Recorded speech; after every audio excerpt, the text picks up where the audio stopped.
रामपुर नाम के गांव में एक बहुत गरीब किशन नाम का आदमी रहता था। वे अंडे बेचकर अपना पालन पोषण करता था। उसकी एक बेटी रहती थी जिसका नाम खुशबू होता है। खुशबू भी अपने माता पिता के साथ कभी कभी अंडे बेचने जाती थी।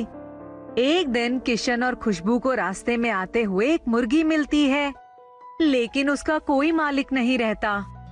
पापा, ये कितनी सुंदर मुर्गी है, हम इसे घर ले चले। लेकिन पता नहीं बेटा, ये किसकी मुर्गी है। बहुत पूछने के बाद भी कोई मुर्गी को लेने नहीं आता, तो किशन उस मुर्गी को अपने घर ले जाता है। जब मुर्गी अंडे देती है तो किशन खुश हो जाता है कि उसको अब बेचने के लिए बाहर से अंडे नहीं खरीदने पड़ेंगे।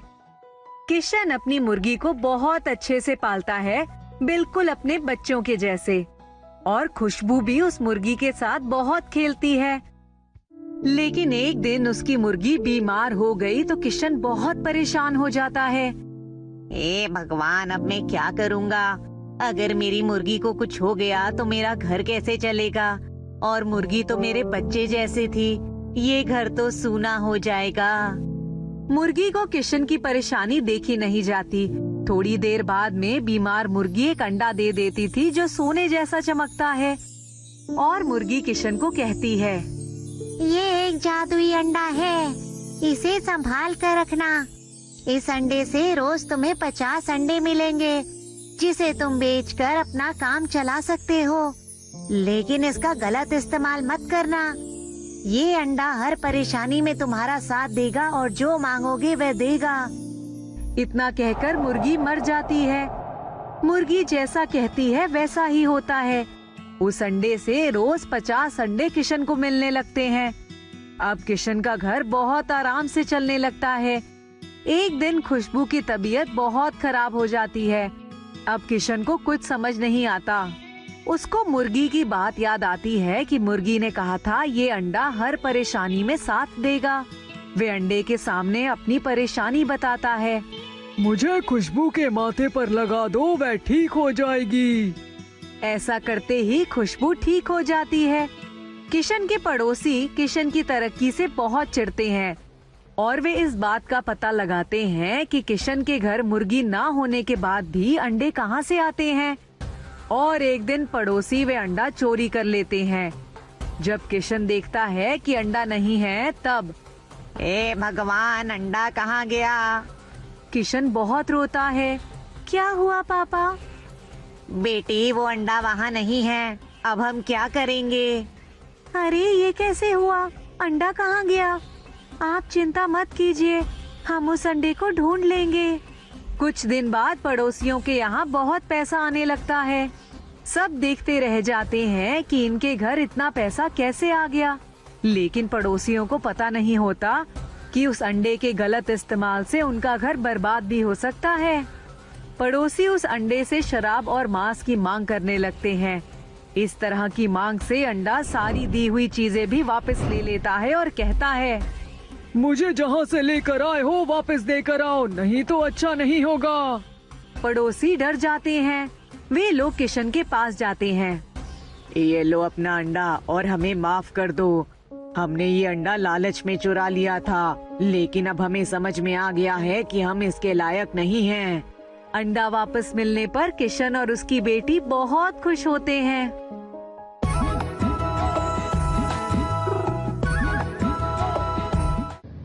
एक रात गांव के जमींदार के घर में चोरी हो जाती है। चोर घर का सारा सोना चांदी और पैसा लेकर भाग जाता है। अगली सुबह जब जमींदार को पता चलता है तो जमींदार अपना सर पीट लेता है। जमींदार पुलिस स्टेशन जाता है और अपनी रिपोर्ट लिखवा कर आता है। पुलिस सारे गांव में पूछताछ करती है, लेकिन उन्हें कुछ भी नहीं पता चलता। जमींदार बहुत ही बुरा और बेईमान आदमी रहता है, इसलिए गांव वाले खुश हो जाते हैं कि अच्छा हुआ उसके घर में चोरी हुई। जमींदार को गांव वालों पर ही शक रहता है कि गांव वालों में से ही किसी ने उसके घर में चोरी की है। चोरी होने के बाद जमींदार के घर की स्थिति बहुत ज्यादा खराब हो जाती है। उसके पास खाने पीने तक का कुछ नहीं रहता। लेकिन जमींदार देखता है कि जब से उसके घर में चोरी हुई है तब से गांव वालों की स्थिति सुधरने लगी है। वे गांव में जाता है और गांव वालों से बात करता है। मुझे पता है कि मेरा पैसा तुम लोगों में से ही किसी ने चुराया है। मुझे अपने आप बता दो। नहीं, हमें नहीं पता कुछ भी इस चोरी के बारे में। हमने आपकी चोरी नहीं की है। मैं देख रहा हूँ जब से मेरे घर में चोरी हुई है तब से तुम लोगों की स्थिति बहुत अच्छी हो गई है। मुझे लगता है तुम लोगों में से ही कोई एक चोर है। जमींदार फिर से पुलिस को लेकर गांव में आता है और एक एक घर की तलाशी करता है। बहुत कोशिश करने के बाद भी कुछ नहीं पता चलता। कुछ दिनों बाद जमींदार को अपनी गलती का एहसास होता है कि मैंने गांव वालों के साथ बहुत बुरा किया। मुझे ऐसा नहीं करना चाहिए था। मेरे बुरे कर्मों का ही नतीजा मुझे मिल रहा है कि मेरा सोना चांदी पैसा सब चोरी हो गया और अब मेरी स्थिति बहुत खराब है। घर में खाने पीने तक का खत्म हो चुका है। तब वे गांव में वापस जाता है। आज मैं आप सब लोगों से माफी मांगने आया हूँ। घर में चोरी के बारे में बात नहीं करने आया हूँ। अच्छा हुआ जो मेरे घर में चोरी हुई, क्योंकि मेरे पास जो पैसा था पूरा बेईमानी का था। मैंने आप लोगों को बहुत दुख दिया है। कृपया करके मुझे माफ कर दें। जमींदार साहब, ये बात तो सच है कि आपने हम लोगों के साथ बेईमानी की है, लेकिन आपके परिवार की स्थिति देखकर हमें भी बहुत दुख हो रहा है। हम भी आपके साथ हैं। हम भी उस चोर को ढूंढने में पूरी मदद करेंगे। मैं आप लोगों से एक बात जानना चाहता हूँ कि जब से मेरे घर में चोरी हुई है आप लोगों की स्थिति काफी सुधरी हुई लगती है। क्या बात है? हम भी बहुत आश्चर्यचकित हैं जमींदार साहब। रोज गांव में किसी एक घर में चोर घुस आता है और हम लोग बहुत कोशिश के बाद भी उसे नहीं पकड़ पाते। हम लोग शोर मचाते हैं, उसके पीछे भी भागते हैं, लेकिन हम उसे पकड़ नहीं पाते। लेकिन जब हम अपने घर में आकर देखते हैं तो हम बहुत आश्चर्यचकित हो जाते हैं कि चोर हमारे घर से कुछ लेकर ही नहीं जाता, बल्कि हमारे घर में कुछ रख कर ही चला जाता है। कभी वे चोर पैसे रख कर चला जाता है, कभी राशन पानी रख कर चला जाता है। अरे ये तो बहुत ही आश्चर्य की बात है। कुछ दिनों बाद जमींदार की स्थिति और भी ज्यादा खराब हो जाती है। उसकी स्थिति भी गांव वालों जैसी ही हो जाती है। उस दिन उसके पास ना तो खाने को होता है और ना ही पैसा होता है। तभी अचानक उस दिन रात को 2 बजे उसे कुछ आहट सुनाई देती है। उसे लगता है चोर दोबारा उसके घर में घुस आया है और वे लाठी लेकर उसके पीछे भागता है, लेकिन चोर निकल जाता है। वे उसे पकड़ नहीं पाता। वे घर वापस आकर देखता है तो आश्चर्यचकित हो जाता है। घर में कुछ पैसे रखे होते हैं और खाने का सामान रखा होता है। वे अपने बच्चों को और अपनी पत्नी को उठाता है और खाना खिलाता है। अगली सुबह वह गांव जाता है और गांव वालों को इस सब के बारे में सब कुछ बताता है। अगले कई दिनों तक ऐसा ही चलता रहता है। कभी जमींदार के घर में पैसे मिलते हैं, कभी खाना मिलता है और कभी कपड़े मिलते हैं। इस बीच जमींदार को अपनी गलती का एहसास बहुत अच्छे तरीके से हो जाता है कि ये सब उसके बुरे कर्मों के कारण ही हो रहा है। उसी रात उसे अपने घर में दोबारा आहट सुनाई देती है, लेकिन अब उठकर भी नहीं देखता। वह सोचता है कि वही चोर होगा और जो कि कुछ ना कुछ रखकर चला जाएगा और वे उसे पकड़ भी नहीं पाएगा, तो उठने का क्या फायदा। और लेटे लेटे ही अपनी पत्नी और बच्चों से कह देता है कि अगर थोड़ी देर बाद तुम लोगों को भूख लगी हो तो देख लेना, शायद रसोई में खाना रखा होगा। थोड़ी देर बाद जमींदार की पत्नी उठकर रसोई में जाती है और चिल्लाती हुई वापस आती है। अरे उठो उठो, जल्दी उठो और मेरे साथ रसोई में चलो। अरे क्या हुआ? अरे आप चलिए तो सही, मैं आपको बताती हूँ। जमींदार घबरा जाता है। कहीं चोर हमारे बचे कुचे बर्तन आदि सामान भी तो नहीं ले गया? अरे नहीं, आप मेरे साथ चलो तो सही। जमींदार अपनी पत्नी के साथ रसोई में जाता है तो देखकर दंग रह जाता है। रसोई में उसका सारा चोरी हुआ पैसा और सोना चांदी रखा हुआ होता है। जमींदार और उसकी पत्नी की आंखें फटी की फटी रह जाती है। अरे ये क्या? ये तो हमारी पाई पाई रखी हुई है। मुझे तो लग रहा था कि चोर ने मेरी ही चुराई हुई दौलत में से ही गांव वालों और मुझे खाना कपड़ा और पैसा देना शुरू किया है, पर उस चोर ने तो इसमें से कुछ भी नहीं खर्च किया। ये तो पूरा का पूरा पैसा और सोना चांदी है। हाँ, आप सही कह रहे हैं, ये तो सारा सोना चांदी और पैसा है और साथ ही गांव वालों की जमीन के कागज भी हैं। दूसरे दिन जमींदार सारे गांव वालों को अपने घर बुलाता है और उनकी जमीन के कागज उन्हें लौटा देता है और कुछ सोना चांदी और पैसा भी गांव वालों में दान करता है। लेकिन लाख कोशिशों के बाद भी गांव वाले और जमींदार उस चोर का पता नहीं लगा पाते कि आखिर वह चोर कौन था जिसने सारे गांव की स्थिति को बदल कर रख दिया। सब उस चोर को जादुई चोर का नाम दे देते हैं।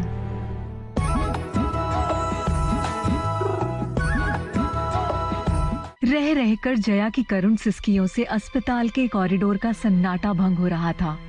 जया बेटे मोहित के कंधे पर सिर टिकाए बेसुध सी बैठी थी। आंखों से अश्रुओं की अविरल धारा बह रही थी। किसी के पास कोई शब्द नहीं थे उन्हें चुप कराने या ढाढ़स दिलाने के लिए। होते भी कैसे? अभी अभी आईसीयू से उनके पति अजय की आखिरी सांस लेने की खबर आई थी। शादी के 22 वर्ष ही बीते थे। कहाँ तो अजय शादी की 25वीं सालगिरह मनाने के सपने संजो रहे थे और अचानक ये संकट की घड़ी आ गई। अजय जया की सहमति से ही तो सब कुछ करते थे। अभी तो समय आया था बेटे के भविष्य संवारने का। बेटा मात्र 18 साल का था, इंजीनियरिंग की पढ़ाई कर रहा था। अभी 2 साल बाकी थे पढ़ाई पूरी होने में। शादी ब्याह निपटा कर दोनों चैन से जीवन की सांदे बेला का आनंद उठाते, परंतु अचानक अजय की बीमारी ने सारे सपने चकनाचूर कर दिए। अजय को अभी रिटायर होने में काफी समय था। छुट्टियों में तीनों कहीं ना कहीं घूमने निकल जाते। अजय कॉलेज में प्रोफेसर थे। जया उस जमाने में एमए बीएड कर चुकी थी। लेकिन अजय नहीं चाहते थे कि उनकी पत्नी नौकरी करे। जया ने घर गृहस्थी ही संभाल ली थी। हॉस्पिटल के कॉरिडोर में उनकी सिसकियां अचानक थम गई जब नर्स ने अजय के पार्थिव शरीर को आईसीयू से लाने के लिए सारी फॉर्मेलिटीज पूरी करने की सूचना दी। जया अपने शरीर को लगभग घसीटती हुई मोहित के साथ वहां पहुंच गई। अजय के निर्जीव शरीर को देखकर आंखों से आंसुओं का सैलाब उमड़ पड़ा। दबी हुई सिसकियां रुदन में बदल गईं। किसी तरह से उनको वहां से हटाया गया। रास्ते में घर की ओर आते वक्त मोहित को यही लग रहा था कि मम्मी को किसी निर्जन स्थान पर छोड़ दूं, जहां वो भी जी भर के चीख चीख कर रोकर अपना सारा दुख निकाल सकती। पर यह संभव नहीं था। ये सोचकर ही मोहित ने माँ का हाथ जोर से पकड़ लिया। दबी हुई सिसकियां अब तीव्रतर होती जा रही थी। किसी तरह जया को मोहित और उनके भाई बहनों ने समझाया बुझाया, परंतु कब किसी के समझाने से कोई समझा है? अपने ही तर्कों से समझ पाता है। जया को लगा था अब जीवन का कोई मायना नहीं रह गया है। लेकिन धीरे धीरे उन्हें मोहित के लिए अपने आप को सामान्य रखना पड़ा। घंटों चुपके आंसू बहाती रहती। जया मोहित से बार बार शादी करने को कहती, पर ना जाने क्यों वह टाल मटोल करता रहता। अगले दिन मोहित ने ऑफिस जाने से पहले जया को बताया, मम्मी शाम को मेरी एक फ्रेंड आएगी, कुछ अच्छा बना दीजिएगा। जया खुश हो गई। दोपहर से ही खाने की तैयारी में जुट गई। शाम के 7 बजे बेल बजते ही खोलने को दौड़ी। मोहित की फ्रेंड ऋतु आते ही उनके पैरों की तरफ आशीर्वाद के लिए झुक गई। मोहित ने बताया कि ऋतु उसके साथ ही काम करती है। जया ने उसे गले लगा लिया। वह पूरे घर में चहकती फिर रही थी। सारे समय जया के साथ ही रही। बहुत दिनों बाद जया को लगा कि ऋतु के आने से जैसे खुशबू का एक झोंका सा आया और उनके मन को सराबोर करके रख दिया। बड़े प्यार से ऋतु ने एक एक खाने की तारीफ की। 9 साढ़े 9 बजे मोहित उसको छोड़ने गया। मोहित के वापस आने पर जया ने मोहित से पूछा, ऋतु तो बहुत अच्छी लड़की है, इसी से शादी कर लो ना। मोहित ने माँ की तरफ शरारत से मुस्कुराते हुए देखा और बोला, अगर आपको पसंद है तो यही ठीक है।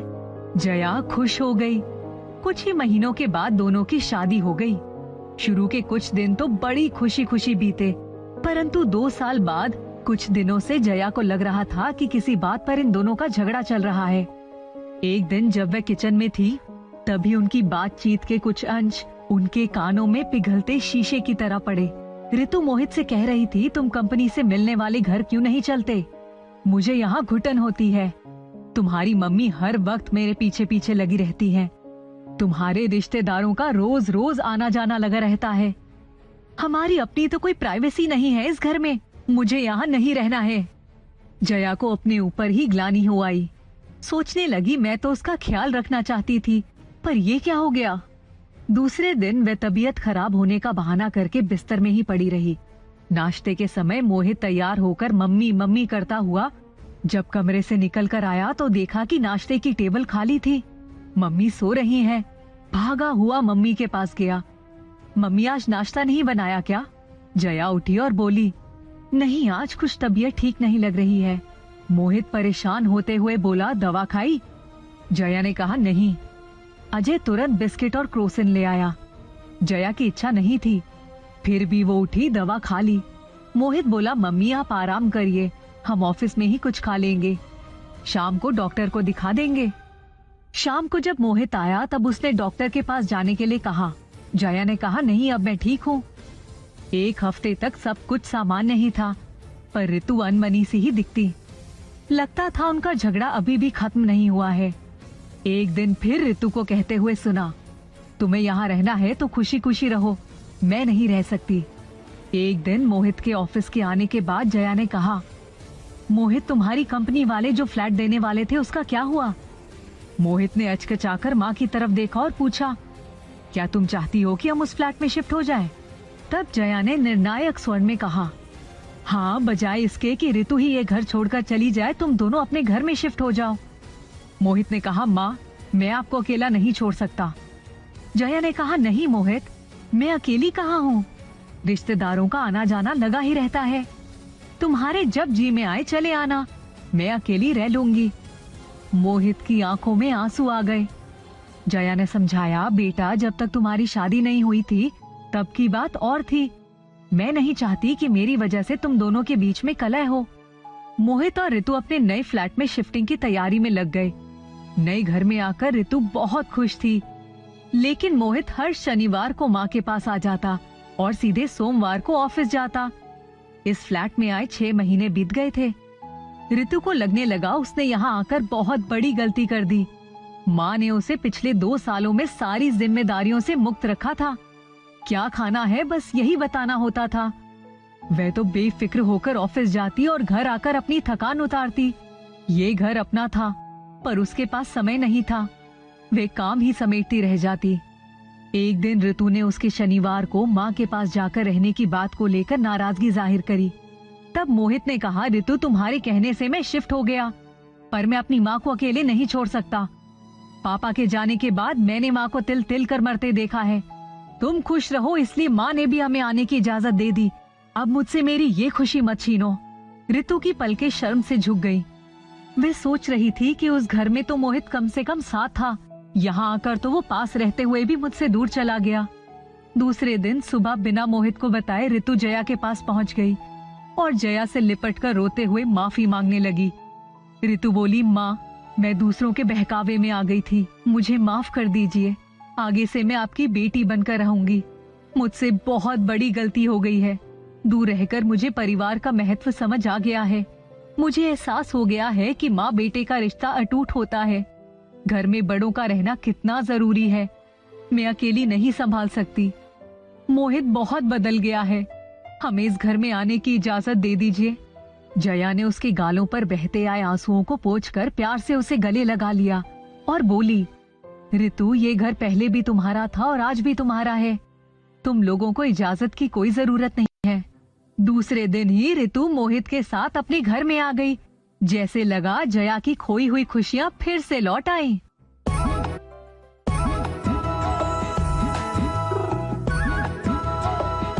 बात बहुत पुरानी है। कर्मवीर सिंह नाम के राजा बहुत बड़ी रियासत के मालिक थे। वे बहुत सोच समझकर ही खर्च करते थे। उनकी समझदारी की हर जगह चर्चा थी। कर्मवीर सिंह उतना ही पैसा खर्च करते थे जितना उनको जरूरी लगता। दिखावे के लिए ज्यादा खर्च करने में उनका बिल्कुल भी विश्वास नहीं था। उनका एक ही बेटा था जिसका नाम राजकुमार अतुल था। उनका बेटा अपने पिता की इस आदत से बहुत परेशान था। वे चाहता था कि जब इतना पैसा है तो क्यों ना हम हर चीज का आनंद उठाएं। धीरे धीरे राजकुमार अतुल बड़ा हो गया। जब उसकी शिक्षा दीक्षा पूरी हो गई तब वे अक्सर अपने घोड़े पर बैठकर घूमने निकल जाता। राजा कर्मवीर सिंह उसको राजकाज में लगाना चाहते, लेकिन उसका इन कामों में मन नहीं लगता। एक दिन घुड़सवारी करता हुआ बहुत दूर निकल गया। वे एक नदी के किनारे पर बैठा लहरों का आनंद ले रहा था। कि उसने देखा कि एक लड़की छपाक से नदी में कूद पड़ी। वे उसको बचाने के लिए नदी में कूद गया। किसी तरह से उसने उस लड़की को बचा लिया। जब उसको होश आया तब वे अपने सामने खड़े राजकुमार को देखकर गुस्से से बोली, मुझे किसने नदी से निकाला?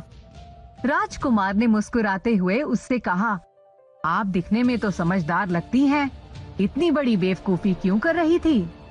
तब उसने कहा, वे पड़ोस वाले राज्य की राजकुमारी है, उसका नाम कावेरी है और उसके माता पिता उसका विवाह बचपन में दिए हुए वचन को निभाने के लिए एक ऐसे राजकुमार से करना चाहते हैं जो पहले से ही मंत्री की बेटी से प्रेम करता है।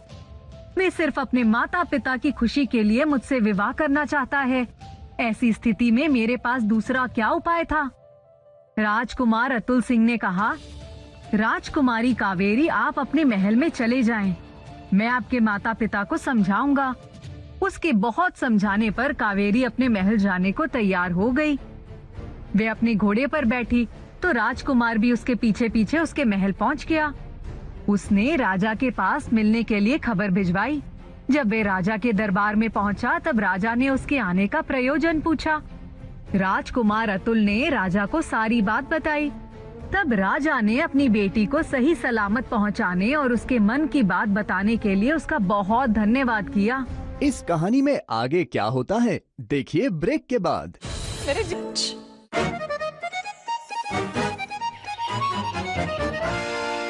राजा ने चलते चलते उससे पूछा कि क्या आप मेरी बेटी कावेरी से शादी करेंगे? राजकुमार ने कहा, मुझे कोई एतराज नहीं है, लेकिन मैं पहले अपने माता पिता से आज्ञा ले लूं, फिर बताऊंगा। ये कहकर उसने विदा लिया। जब वे अपने महल पहुंचा तब अपनी माँ से बोला, माँ, मुझे एक लड़की पसंद है, मुझे उससे शादी करनी है। उसकी माँ ने उसके पिता से बात की। उसके पिता ने बेटे को बुलाया और कहा, जब तक तुम कोई काम नहीं करते तुम्हारी शादी कैसे की जा सकती है? राजकुमार ने कहा, इतना सब कुछ तो है हमारे पास, उसके बाद मुझे काम करने की क्या आवश्यकता है? कर्मवीर सिंह ने उसे एक सोने का सिक्का दिया और कहा, ठीक है, तुम ये सोने का सिक्का लेकर जाओ और इसको नदी में उछाल देना। अगर ये सिक्का ऊपर आ जाएगा तब इसका मतलब तुम अपनी जिम्मेदारी संभालने योग्य हो गए हो। अगर ये नीचे रह गया तब अभी तुम अपनी शादी करने के लिए योग्य नहीं हो। राजकुमार अतुल ने सोने का सिक्का लिया और नदी के किनारे पहुंच गया। उसने सिक्के को उछाल दिया, लेकिन सिक्का नदी की तलहटी के नीचे डूब गया। राजकुमार बहुत उदास हो गया। उसने सोचा, मेरे पिताजी मेरी शादी नहीं होने देंगे। काफी दिन बीत गए। फिर एक दिन वे राजा कर्मवीर के पास गया और बोला, पिताजी, अब तो बहुत समय हो गया है, मुझे शादी करने की अनुमति दे दीजिए। उसके पिता ने कहा, ठीक है, पिछली बार की तरह सोने का सिक्का लेकर जाओ। अगर वे नदी में डूब जाएगा तो शादी करना संभव नहीं होगा। अगर वे नदी के ऊपर आ जाएगा तब तुम शादी योग्य हो गए हो। राजकुमार अतुल ने अपनी माँ से सोने का सिक्का मांगा। तब उसकी माँ बोली, क्यों इन सिक्कों को बर्बाद कर रहे हो? सिक्कों को पानी में डालना कोई अकल का काम नहीं है। जब तुम खुद कमाओगे तब पता चलेगा। फिर भी रानी ने राजकुमार को एक सिक्का दे दिया। वे सिक्का लेकर नदी के किनारे गया और उसने सिक्के को बेमुरव्वत पानी में डाल दिया, लेकिन सिक्का वापस नहीं आया। तब राजकुमार ने सोचा, अब मैं मेहनत करके ही पैसे ले आऊंगा, अपनी कमाई का सिक्का ही नदी में डालूंगा। दूसरे दिन राजकुमार साधारण कपड़ों में तैयार होकर निकल पड़ा। थोड़ी देर बाद वे किसी सेठ की दुकान के सामने खड़ा था। उसने देखा कि सेठ अपने कार्यकर्ताओं से बहुत नाराज था। वे उनको कह रहा था, सब के सब मेरी आंखों के सामने से चले जाओ। जब सेठ का गुस्सा थोड़ा कम हुआ तो राजकुमार उनके पास गया। सेठ जी ने उसको गुस्से से देखा और बोला, क्या चाहते हो? उसने कहा, मैं आपकी दुकान पर नौकरी करना चाहता हूँ, आप मुझे रखेंगे? सेठ ने कहा, मैं तुम्हें रखूंगा, लेकिन ज्यादा तनख्वाह नहीं दे पाऊंगा।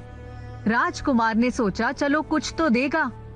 सेठ ने कहा, मैं तुम्हें 1 महीने के सिर्फ 5 सोने के सिक्के दूंगा, लेकिन तुमने एक भी छुट्टी की तो 1 सिक्का काट लूंगा। राजकुमार बहुत खुश हुआ और उसने झट से हाँ कर दी। इसके बाद वे सेठ के यहाँ मन लगाकर काम करने लगा था और जब 1 महीने बाद सेठ ने उसको 5 सोने के सिक्के दिए तब वे उन्हें लेकर खुशी खुशी अपने महल आ गया। उसने जाकर अपने पिताजी से कहा, पिताजी ये देखे मेरी कमाई का सिक्का है। तब राजा कर्मवीर ने कहा ठीक है, इसमें से एक सिक्का लेकर जाओ और नदी में उछाल दो। राजकुमार जब नदी के किनारे गया, जैसे ही सिक्के को लेकर हाथ में उछालने लगा, तभी उसका मन बदल गया। उसने सोचा पूरे महीने मेहनत करके ये सिक्के मैंने कमाए हैं, अगर ये पानी में से ऊपर नहीं आया तब बेकार चला जाएगा।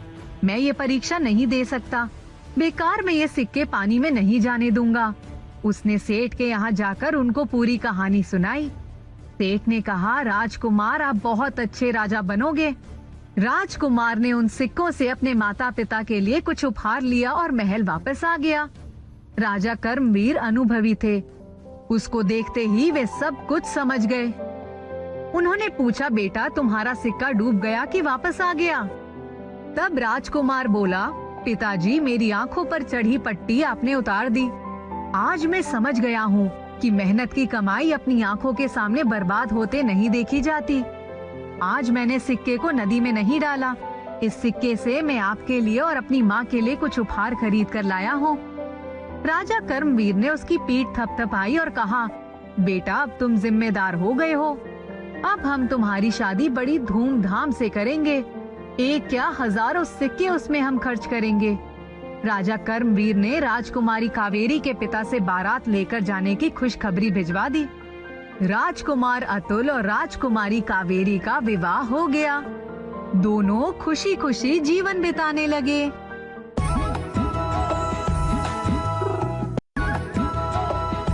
मोनू हर रोज पैदल अकेले स्कूल जाता था। मोनू का कोई दोस्त नहीं था। मुंह लटकाए हुए पीठ पर बैग फंसाए वे स्कूल जाता था। घर पर भी उसके मम्मी पापा अपने काम में इतनी बिजी रहते थे कि मोनू को अपना समय नहीं दे पाते। अरे मोनू चलो बस्ता मैं उठाता हूँ। नहीं काका, आज मैं अकेला ही स्कूल जाऊंगा, आप यहीं रुकिए। बीजू काका से अपना बैग लेकर मोनू अकेला ही स्कूल की तरफ चल दिया।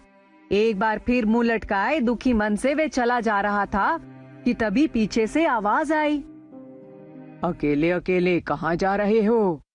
अरे अरे मोनू। मोनू अपना नाम सुनकर अचानक से रुक गया। उसने पीछे मुड़कर देखा तो कोई नहीं था। उसे लगा कि शायद उसका वहम था। वह आगे बढ़ने लगा। उसने अचानक अपने आगे एक बूढ़े से अंकल को लाठी लिए खड़ा पाया। आप कौन? मुझे अपना दोस्त कह लो, टॉफी खाओगे? मोनू उन अंकल को वहीं छोड़कर आगे बढ़ने लगा। माफ कीजिएगा, पापा ने पराये लोगों से कोई भी खाने की वस्तु लेने के लिए मना किया है। अरे अरे, मुझे छोड़कर आगे कहाँ जा रहे हो? अंकल भी रफ्तार पकड़कर मोनू के साथ कदम मिलाने लगे। जैसे ही वे मोनू के करीब आते, मोनू आगे भाग जाता। मोनू को ये खेल लगने लगा और वह हंसता हुआ अंकल से दूर भागता रहा। अरे बेटा, और कितना अपने दादू को थकाओगे? पर मोनू अब बिना कुछ सुने भागता हुआ स्कूल के गेट के अंदर घुस गया था। उसने हंसते हुए पीछे देखा और अंकल को बाय बाय किया। स्कूल से छुट्टी होते ही मोनू जैसे ही गेट से बाहर निकला, उसने फिर अंकल को लाठी के साथ वहीं पाया। भेलपुरी, मैंने आपसे सुबह कहा था ना। हाँ हाँ, पापा ने पराये लोगों से कोई भी खाने की वस्तु लेने के लिए इनकार किया है। हा हा हा हा। इसमें हंसने की क्या बात है? तुम्हारे पापा ने तो बचपन में बहुत शरारतें की हैं। अब न जाने कैसे इतना स्ट्रिक्ट हो गया। बात करते करते मोनू फिर आगे निकल गया और अंकल की गति धीमी पड़ गई। क्या आप मेरे पापा को जानते हैं? पर अब कोई जवाब नहीं आया। मोनू ने देखा कि उसके साथ अब कोई नहीं चल रहा था। वह पीछे मुड़ा पर कोई नहीं था। इस कहानी में आगे क्या होता है देखिए ब्रेक के बाद।